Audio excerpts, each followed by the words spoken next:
आपका फिर से स्वागत है इस YouTube चैनल पे। तो साथियों, इस वीडियो में जो हम लोग देखने वाले हैं वो क्लास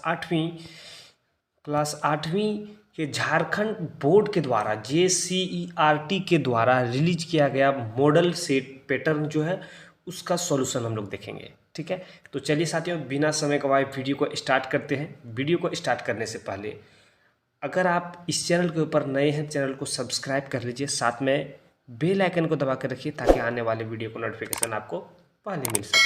तो चलिए साथियों, देखते हैं। सबसे पहले तो हम लोग सामान्य निर्देश पढ़ लेते हैं, क्योंकि सामान्य निर्देश पढ़ना बहुत ज़रूरी है।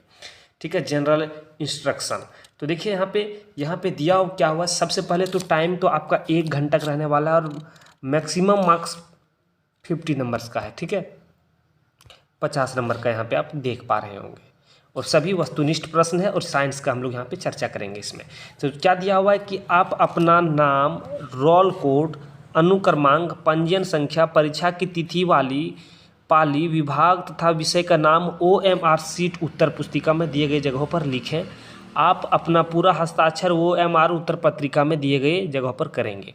ठीक है, जो भी आपको OMR शीट दिया जाएगा उसमें ये सभी चीज़ को भरना है। फिर कहता है कि कुल संख्या 50 प्रश्न के हैं। 50 बहुवैकल्पिक प्रश्न हैं और सभी प्रश्न अनिवार्य है। प्रत्येक प्रश्न का 1 अंक का होगा। ठीक है, सभी प्रश्न का एक आंसर, मतलब कि एक अंक मिलेगा आपको। और क्या दिया हुआ है समझिए। सबसे पहले क्या कहते हैं, प्रत्येक प्रश्न में 4 विकल्प दिए जाएंगे। इसमें से सबसे उपयुक्त विकल्प चुनकर उससे वो अलग से दिए गए OMR उत्तर पत्र पर सही गोल मतलब काला कर उत्तर को सूचित किया जाएगा। नीला या काला बॉल पॉइंट पेन का प्रयोग करें। पेंसिल का प्रयोग वर्जित है, पेंसिल का प्रयोग नहीं कर सकते। ठीक है, चलिए। और यहाँ पे क्या कहता है, परीक्षा भवन छोड़ने से पहले OMR उत्तर पत्र वीक्षक को लौटा दीजिए। प्रश्न पत्र आप अपने साथ ले जा सकते हैं। सही विकल्प का चयन करेंगे। चलिए, ये था आपका जो यहाँ पे निर्देश जारी किया गया था वो। ठीक है, अब यहाँ से क्वेश्चन के ऊपर चलते हैं और फर्स्ट क्वेश्चन के ऊपर हम लोग आ चुके हैं, है ना। तो देखिए यहाँ पे दिया हुआ है। ठीक है, क्वेश्चन दिया हुआ है। तो क्या दिया हुआ है समझिए। सबसे पहले कह रहा है कि भारत में प्रोजेक्ट टाइगर शुरू किया गया है। कब शुरू किया गया? तो आप सभी जानते हैं कि शुरू किया गया है 1972-73 में। ठीक है, नेक्स्ट क्वेश्चन कि सर्वप्रथम कोशिका की खोज किसने की थी? तो सबसे पहले साथियों सबसे पहले कोशिका की खोज रॉबर्ट हुक ने किया था, जो ऑप्शन नंबर ये में दिया हुआ है। ठीक है, आगे आइए। क्वेश्चन नंबर 3 आप देख पा रहे हैं, दिया हुआ है। क्या कह रहा है कि एक मुलायम धातु जिसे चाकू से काटा जा सकता है उसको हम लोग कहते हैं क्या? देखिए यहाँ पे ऑप्शन दिया हुआ है ना, इसका सही आंसर आपका सोडियम हो जाएगा, ऑप्शन नंबर C।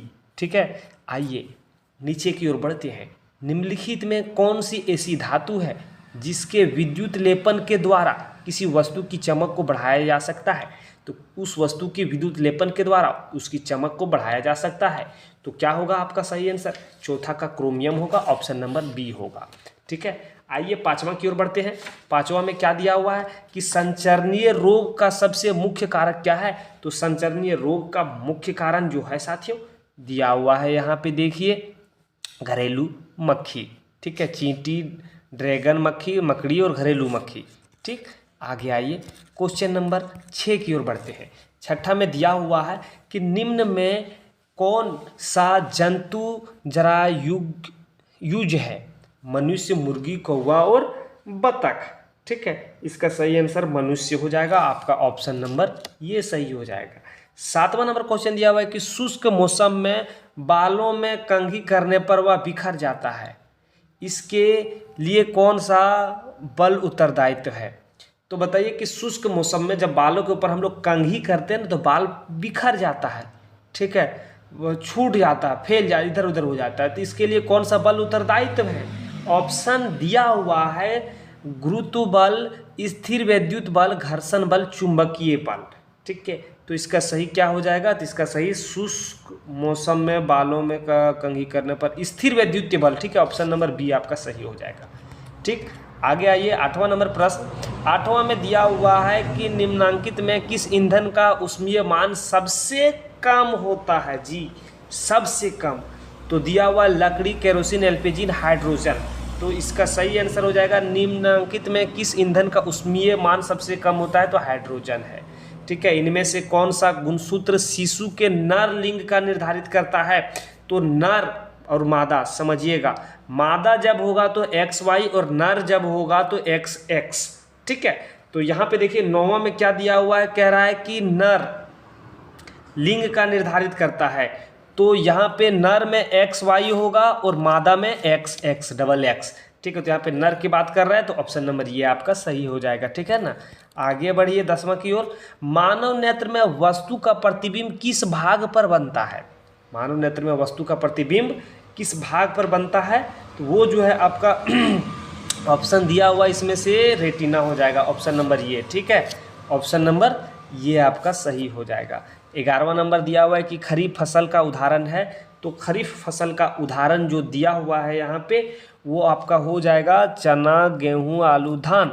तो इसमें से सही आंसर आपका धान हो जाएगा। ठीक है, चलिए आगे आइए। सौर परिवार में कितने ग्रह हैं, तो सौर परिवार में तो पहले तो 9 था, लेकिन अभी के वर्तमान में अभी आपका 8 है।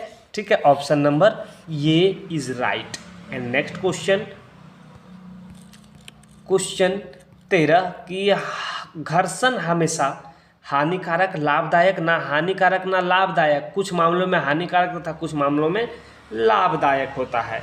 ठीक है, तो इसका सही आंसर क्या हो जाएगा, तो देखिए घर्षण जो होता है ना, कभी तो हानि भी होता है और कभी तो लाभ भी होता है, तो कुछ मामले में हानिकारक और कुछ मामले में लाभदायक, जो ऑप्शन नंबर डी में दिया हुआ आपका सही हो जाएगा। ठीक है साथियों, आगे बढ़िए, क्वेश्चन की ओर बढ़ते हैं। 14वां नंबर क्वेश्चन में दिया हुआ है कि पैराशूट बनाने में किस रेशे का उपयोग, जी बहुत इजी प्रश्न, पैराशूट बनाने में किस रेशे का उपयोग किया जाता है, पॉलिस्टर, नायलॉन, कपास या इनमें से कोई नहीं। इसका सही आंसर हो जाएगा नायलॉन का प्रयोग करते हैं। ठीक है ना, 15वां नंबर क्वेश्चन की ओर बढ़ते हैं हम लोग। 15वां में दिया हुआ मानव के कान के लिए श्राव्य प्रासर है, तो देखिए ये प्रश्न जो है 9वां क्लास में भी आया हुआ है और ये प्रश्न क्लास 8 में भी मॉडल सेट में सेट किया गया, 9 क्लास के मॉडल सेट में ये प्रश्न पूछा गया था। ठीक है, उसमें पूछा गया उच्च श्रावण, तो इसमें क्या होगा कि मानव के कानों के लिए श्राव्यता प्रासर क्या है, तो ये याद रखिएगा 20 हर्ट्ज से 20,000 हर्ट्ज। ठीक है, तो ऑप्शन नंबर ये आपका सही हो जाएगा। VVI प्रश्न साथियों रट लीजिए, याद कर लीजिए, दिमाग में बैठा लीजिए। आगे आइए 16वां की ओर बढ़ते हैं। 16वां नंबर क्वेश्चन में दिया हुआ है, 16वां में दिया हुआ है कि किस यंत्र के उपयोग से भूकंप की तरंगों को रिकॉर्ड किया जाता है, तो भूकंप की तरंग को किसके द्वारा रिकॉर्ड किया जाता है कि कितना पावर का है, तो रिक्टर पैमानक के द्वारा, जो ऑप्शन नंबर, ठीक है, रिक्टर पैमानक कंप्यूटर भूकंप लेखी, अच्छा रिक्टर पैमाने भूकंप लेखी होगा। ठीक है, ऑप्शन नंबर सी आपका सही हो जाएगा। 17वां नंबर क्वेश्चन दिया हुआ है, 17वां में दिया हुआ है कि विश्व तापन का प्रमुख कारण क्या है, तो विश्व तापन का प्रमुख, ये भी प्रश्न साथियों, ये भी प्रश्न क्लास 9 में रिपीट किया गया है, क्लास 9th में आपको ये पढ़ना ही पढ़ना है, याद रखिएगा। ठीक है, तो क्या है विश्व तापन का प्रमुख कारण क्या है, कार्बन डाइऑक्साइड की बढ़ती मात्रा, जो ऑप्शन नंबर आपका डी में दिया हुआ है। 18वां की ओर बढ़ते हैं। 18वां में क्या दिया हुआ है, 18वां प्रश्न दिया हुआ है, यहाँ पे देखिए ध्यान से। ठीक है, दिया हुआ 18वां की संकटापन प्रजाति है, मतलब कि संकटापन प्रजाति है। ठीक है, तो कौन सा संकटापन प्रजाति है, घोड़ा, गाय, कुत्ता, बाघ।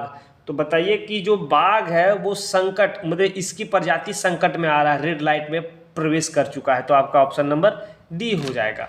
19वां नंबर क्वेश्चन में दिया हुआ है कि जंतु कोशिका में क्या अनुपस्थित होते हैं, तो जंतु कोशिका में जो अनुपस्थित होते हैं वो कोशिका भित्ति और अनुपस्थित होते हैं, जो ऑप्शन नंबर आपका सी हो जाएगा। ठीक है, आगे की ओर बढ़ते हैं क्वेश्चन नंबर 20 की ओर। ठीक है, 20वां देखिए, 20वां में क्या दिया हुआ है कि 20वां नंबर में दिया हुआ है कि जल के शुद्धिकरण में किस अधातु का उपयोग होता है, जल के शुद्धिकरण में किस अधातु का उपयोग होता है, ब्रोमीन, क्लोरीन, ऑक्सीजन और नाइट्रोजन। तो अशुद्धिकरण में क्लोरीन का प्रयोग करते हैं, जो ऑप्शन नंबर बी में दिया हुआ है। ठीक है, आइए बढ़ते हैं नीचे।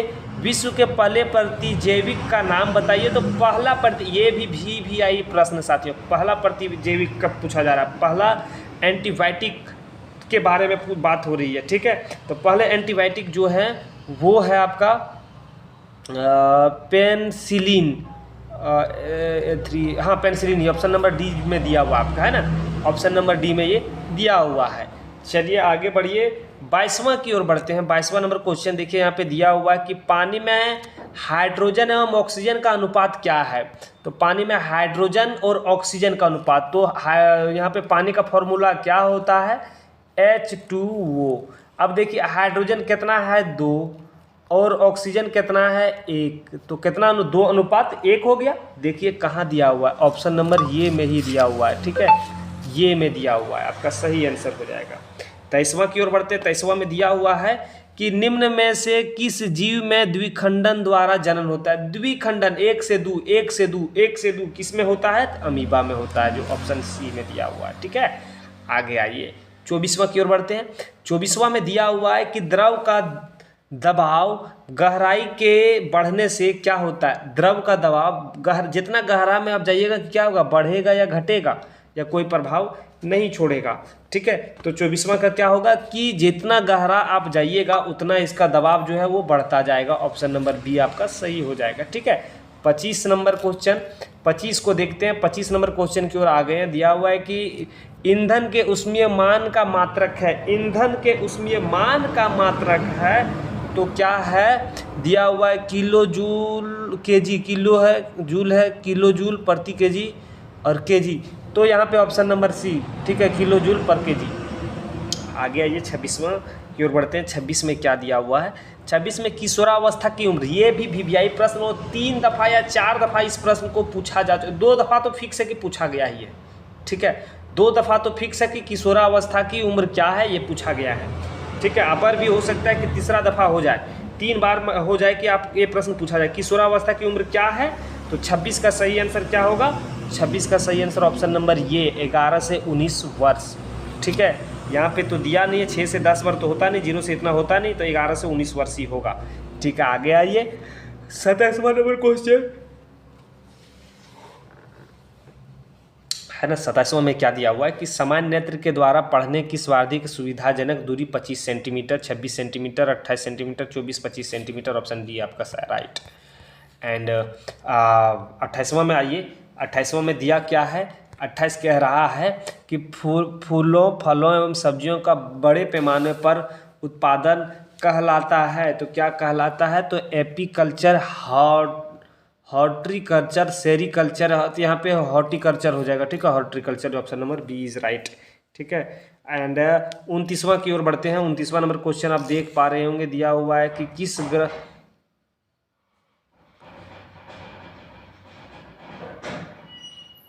किस ग्रह को प्रभात तारा अथवा सांध्य तारा कहा जाता है।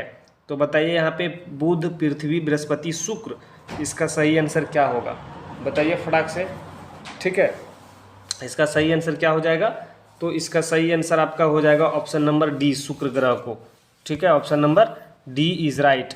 एंड क्वेश्चन नंबर 30 की ओर बढ़ते हैं। 30वां नंबर क्वेश्चन में दिया हुआ है कि किस आकृति की वस्तु पर तरल घर्षण कम होता है। तो किस आकृति की वस्तु पर तरल घर्षण कम होता है, बताइए, आयताकार, वर्गाकार, नौकाकार या वृत्ताकार, ठीक है। तो इसका सही क्या होगा, तो देखिए यहाँ पे कहता है तरल घर्षण कम होता है, तो आयताकार में तो होगा नहीं, वर्गाकार में तो होगा नहीं, वृत्ताकार में होगा नहीं, नौकाकार जो होता है उसमें होगा, ठीक है, ऑप्शन सी आपका सही हो जाएगा। 31वां नंबर प्रश्न दिया हुआ है। 31 में दिया हुआ है कि पदार्थों जो प्राकृतिक प्रक्रिया जैसे जीवाणु के द्वारा अपघटित होता है क्या कहलाता है। तो जीवाणुओं के द्वारा जो अपघटित होता है क्या कहलाता है, तो जैव न्यूनीकरण कहलाते हैं, ऑप्शन नंबर ये इज राइट।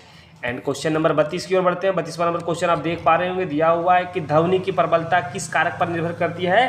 तो ध्वनि की प्रबलता उसकी आयाम पे निर्भर करती है ना, तो दिया हुआ है जी हाँ, तारत्व आयाम, ऑप्शन नंबर बी में आपका दिया हुआ है जी, ऑप्शन बी देखिए यहाँ पे, ठीक। आगे आइए 33वां नंबर प्रश्न को देख लेते हैं, है ना। दिया हुआ है कि विपरीत आवेश के बीच क्या विपरीत आवेशों के बीच क्या प्रतिक्रिया होती है। तो क्या प्रतिक्रिया होती है, तो वो जो होती है आकर्षण, प्रतिकर्षण, आकर्षण एवं प्रतिकर्षण दोनों होता, ऑप्शन ई आपका जो है सी सही हो जाएगा। 34वां देखिए, हरित गृह प्रभाव और वैश्विक तापन के लिए मुख्य रूप से उत्तरदायी गैस है, तो कौन सा है, कार्बन डाइऑक्साइड, मीथेन, दोनों, इनमें से कोई नहीं। तो देखिए हरित गृह प्रभाव के लिए वैश्विक तापन के मुख्य उत्तरदायित्व गैस जो है वो है आपका कार्बन डाइऑक्साइड और मीथेन, ये दोनों होगा। ठीक। 35वां देखिए दिया हुआ है, 35 में दिया हुआ है कि वह पुस्तक जिसमें कभी संकटापन्न प्रजातियों का रिकॉर्ड रखा जाता है क्या कहलाता है, ये VBI क्वेश्चन है। ठीक है। Green data book, yellow data book, red data book है ना, रेड डाटा बुक कहते हैं। ठीक। चलिए 36 में दिया हुआ है कि निम्न में कौन सा पदार्थ जीवाश्म ईंधन है, तो सौर ऊर्जा, परमाणु, जल और कोयला। तो इसका सही आंसर कोयला जो है वो जीवाश्म ईंधन कहलाते हैं। ठीक है, ऑप्शन नंबर डी आपका सही हो जाएगा। और साथियों चैनल के ऊपर नए, चैनल को सब्सक्राइब कर लीजिए, साथ में बेल आइकन को दबा कर रखिए ताकि आने वाले वीडियो का नोटिफिकेशन आपको पहले मिले। चलिए देखिए यहाँ पे 37वां क्वेश्चन कि कोशिका में कोशिका द्रव के बीच खाली संरचना होती है जिसे कहते हैं, कोशिका में कोशिका द्रव के बीच खाली संरचना होती है जिसे कहते हैं कोशिका झिल्ली, कोशिका भित्ति, रिक्तिका और केंद्रक। तो क्या होगा, इसको कहते हैं रिक्तिका। ऑप्शन सी आपका सही हो जाएगा। कौन सी धातु कमरे के ताप पर भी वायु के साथ विक्रिया करती है, तो कौन सी धातु है जो वायु के कमरे के क्या कौन सी अधातु, धातु नहीं अधातु की बात हो रही है, माफ कीजिएगा, कौन सी अधातु कमरे के ताप पर भी वायु के साथ विक्रिया करती है, तो श्वेत फास्फोरस, लाल फास्फोरस, सोडियम पारा। तो श्वेत फास्फोरस होगा ऑप्शन नंबर ये सही हो जाना चाहिए हमारे ख्याल से, जी सही हो जाएगा। आगे बढ़िए 29वां नंबर की ओर। किण्वन की प्रक्रिया खोज किसने की थी, किण्वन की प्रक्रिया की खोज किसने की थी, ये प्रश्न आप सभी के लिए छोड़ सकते हैं बट इसका आंसर बता देते हैं कि लुई पास्चर ने किया था। ठीक है, ऑप्शन डी आपका सही हो गया है।